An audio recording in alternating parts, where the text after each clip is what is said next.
And we are back here, 10:02 left in the third quarter of play. Muskegon Catholic Central is ahead of Vesterberg right now, 54-8. Crusaders score on their opening drive to start the second half, and now they will kick it off to Vesterberg. Back in, trying to the kicking duties once again is the youngster Griffin Seymour, who was one of several call-ups for MCC as their JV season ended and the varsity team goes on into the playoffs.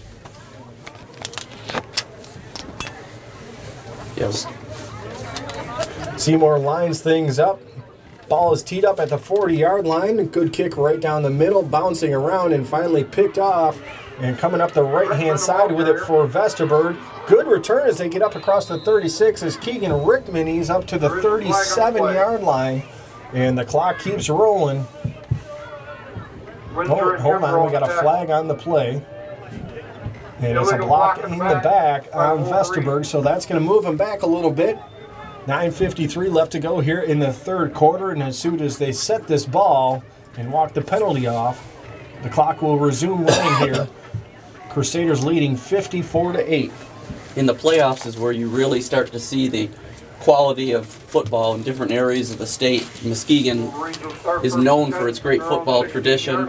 Vesterberg, located just a little bit south of Mount Pleasant. In fact, I used to drive through Vesterberg on my way up to Central Michigan University.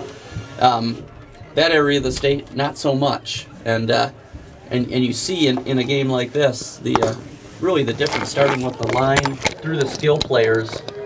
Just a high level of football that we play here in the Muskegon area. First down play for the Wolverines, and that one's almost picked off as Myers was going down the right-hand side. Broken up by Kimbrough. Looked like the sophomore Jake Kimbrough there, up from the JV squad, making a nice play. Clock continues to run inside 10 minutes, now 9:15 left to go here in the third quarter. Myers is back in the shotgun, and they're running a spread formation now. Dropping back, looking for the quick pass. He's got a man open, but dropping the pass is Mike King, and then he paid the price with a hit from Nicholas Holt on top of that. And bring up third down and 10 for the Wolverines from their own 16-yard line.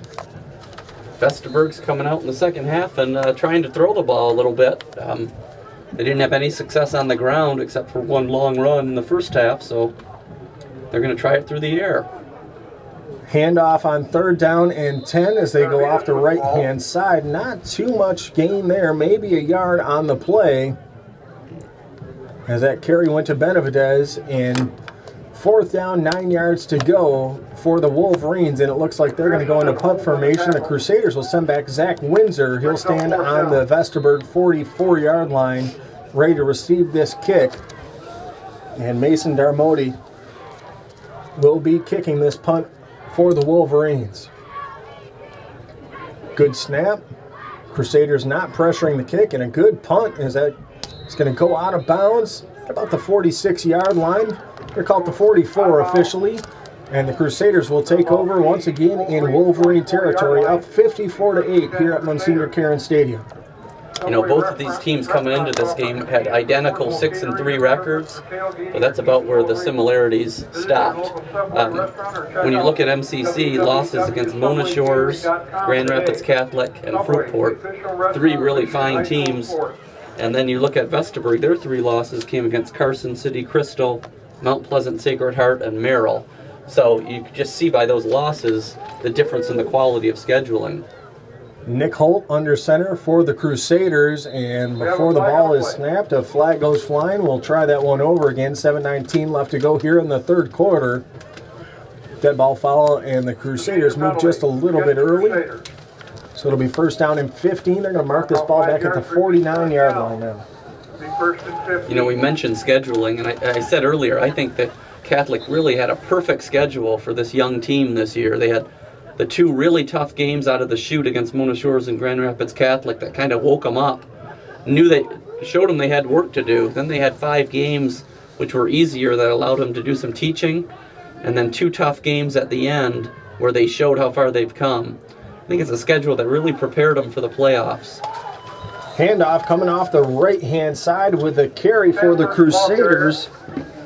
Blake Sanford with a nice gain as he gets about 9 yards on the play. He's down to the 41-yard line. It'll bring up second down going to call it 7 yards to go for MCC. Yeah, right now it looks like still most of the regulars in on that offensive line. We got Midkiff and Tyler at the ends, but it looks like the interior 5 are the normal starters. Holt under center. Got 2 wings, a wing to either side. He sends Tommy Scott in motion. Tommy's going to get a handoff going to the left-hand side. Turns the corner. He's got a first down and more as he's inside the 35-yard line. They're going to say he got knocked out of bounds right at the 30, maybe got the 29 even. And it looks like a Vesterberg player is down. 6 minutes left to go here in the third quarter. And the trainers from the Muskegon Catholic Central side are going to come over and tend to the Vesterberg player down. And we'll take a quick 30-second break as well here. Muskegon Catholic Central up 54-8 halfway through the third quarter on Country 93.1.